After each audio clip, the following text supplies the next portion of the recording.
Hey staff, so as promised, I also wanted to show you how to get into Google Meets, which is going to be really helpful for when you go to do your synchronous learning with your students next week. You're going to be hosting your virtual lessons on Google Meets.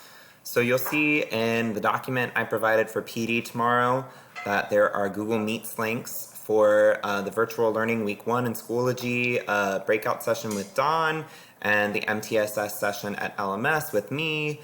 You're going to click on the link. So for example, I'm trying to join my session. It'll open up like this, and it says camera is starting, and you're going to ask to join. It says camera has failed, but that's because I'm recording right now.